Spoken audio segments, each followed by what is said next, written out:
सूरज जी घर पे नहीं है? हाँ, मैंने अभी उन्हें बाहर जाते हुए देखा था। कहाँ गए होंगे तुम्हें मालूम है? कुछ बताया नहीं। आजकल वो मुझसे बात नहीं करते। क्यों? कुछ पता नहीं। जब से वापस आए हैं एकदम चुपचाप रहते हैं, किसी से बात नहीं करते। आपको कुछ बताया है? नहीं, वापस आने के बाद तो मिले ही नहीं। ओह, तब तो आप उनसे जरूर मिलिए, वो आप ही को बताएंगे। ठीक है, मैं चलती हूँ। आओ जी, जी आए अनु। सूरज जी यहाँ हैं? आप जरा बैठो जी। सूरज जी सवेरे आए सन, पर उन्हों का आना या ना आना एक बराबर है। क्यों, क्या बात है? कुछ गुमसुम सा हो गया, मुंह बोलता ही नहीं। आपको कुछ मालूम है क्या हो गया उसे? जी नहीं। आप कुछ छुपा रही। जी मुझे कुछ नहीं मालूम। फिर तुसी पूछो, तुहानू दस देगा। मैं तो पुछ पुछ के हार गया। साडा बुल्ले शाह साडे नाल रुस गया। परवासा की अशनाई दा डर लगता है बेपरवाही दा। की बेदर्दां दे संग यारी रोवन अखियां जारो जारी। की बेदर्दां दे संग यारी रोवन अखियां जारो जारी। सूरज साहब सुनिए, सूरज साहब, मैं आप ही का इंतजार कर रहा था। उस दिन तो आप मुझे हिटलर कहकर चले गए, मैंने बिल्कुल बुरा नहीं माना। आफ्टर ऑल हिटलर भी कोई छोटी मोटी हस्ती थोड़ी था। दिल के बहलाने को गालिब ये ख्याल अच्छा है। कहिए, मैं आपकी क्या खिदमत कर सकता हूँ? आप अंदर बैठे, फिर इत्मीनान से बातें करते हैं। आइए, ये साइकिल यहीं रख दीजिए। हाँ, आइए।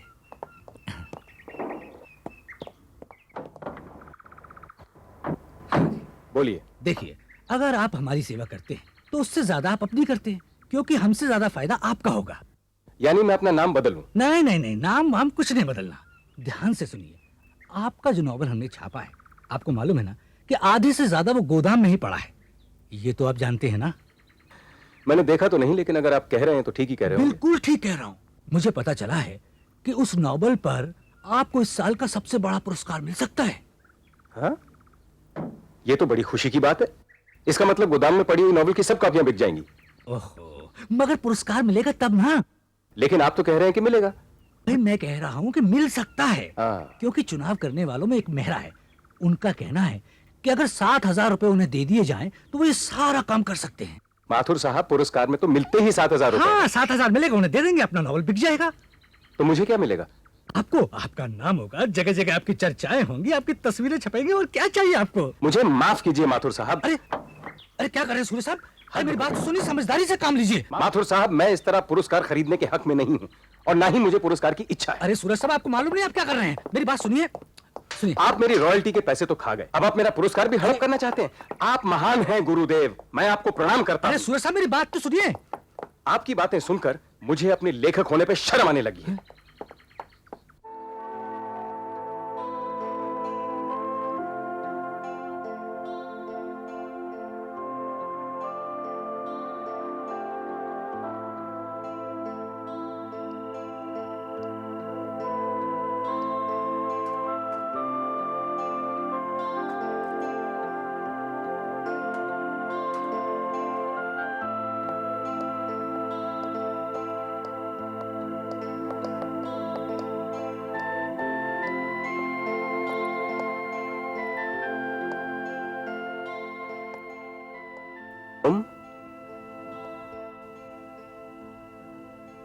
आप आंटी से मिलने नहीं आए? मैं उनसे मिल लूंगा। तुम उनकी तरफ से आई हो? जी नहीं, मैं खुद आई हूँ आपसे ये पूछने कि आपके पिताजी की तबीयत कैसी है। वो ठीक है, मगर उनका बेटा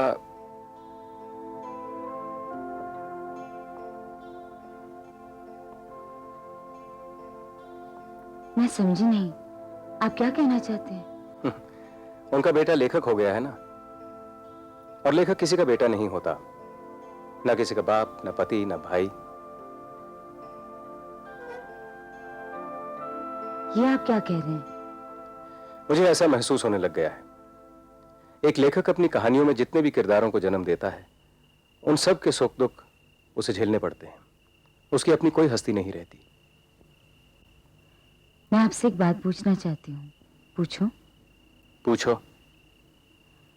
आपने एक गूंगी लड़की के बारे में एक कहानी लिखी थी जो बाद में खुद ही बोलना नहीं चाहती। अगर अब उसकी बोलने की इच्छा होने लगे तो सबसे पहले उसे अपने वो अनुभव बोलने होंगे जो उसने चुप रहकर पाए हैं। वही तो वो कह देना चाहती है। उसके लिए तो तुम्हें एक नॉवल लिखना पड़ेगा। मुझे लिखना थोड़ी आता है।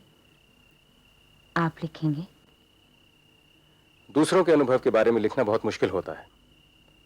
तुम जानती हो मैं आजकल क्या लिखने की सोच रहा हूं? वही तो मैं जानना चाहती हूँ। आप चुप क्यों हो गए? कुछ बातें ऐसी होती हैं जो तब तक ठीक तरह से समझ नहीं आती जब तक उनके बारे में अच्छी तरह से पढ़ा ना जाए।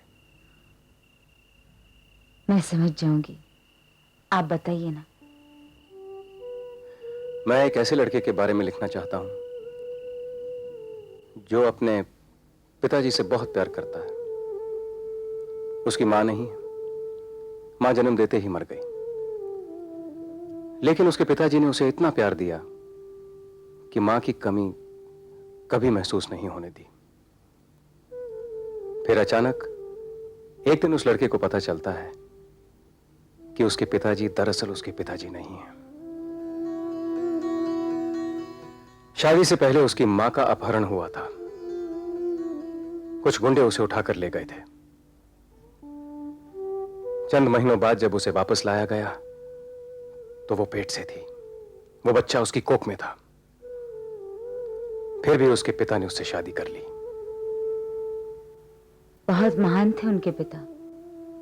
हां, उस लड़के को भी उनकी महानता का एहसास है, मगर उसे ऐसा लगता है जैसे उसके पांव के नीचे से जमीन खिसक गई हो, जैसे उसकी अपनी हस्ती एक सवाल बन गई हो। वो सच्चाई का सामना नहीं कर पा रहा होगा। हां, सच्चाई का सामना करना इतना आसान नहीं होता।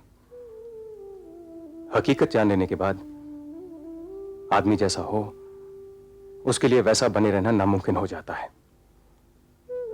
दुनिया की हर चीज के बारे में उसका नजरिया बदल जाता है। अपनी रगों में बहता हुआ खून अपना महसूस नहीं होता।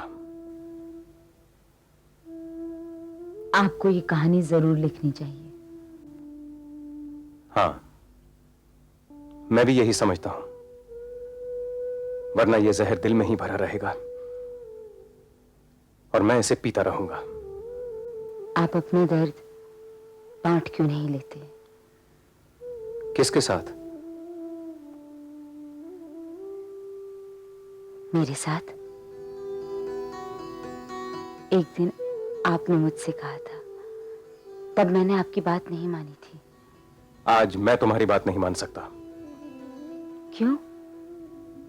तुम्ही ने कहा था जो लोग दूसरों का सहारा लेते हैं वो लड़ने से पहले हार जाते हैं। ये लम्हा फिर जिंदगी में आए या ना आए, आपको शायद मेरी जरूरत नहीं, लेकिन मुझे आपकी जरूरत है।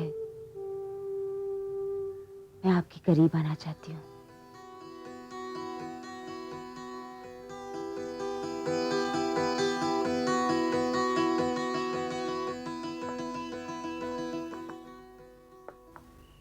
मुझे माफ कर दो,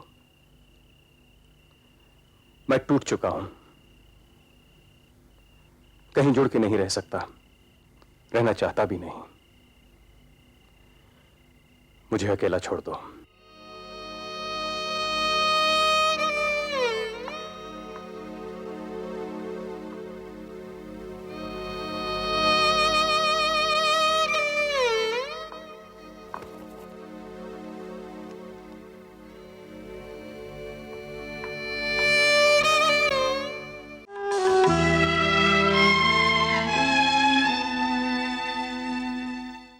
क्या आपको ये पसंद आया तो प्यार दिखाएं, लाइक, शेयर और सब्सक्राइब करें ताकि आप कोई भी अपडेट मिस ना करें।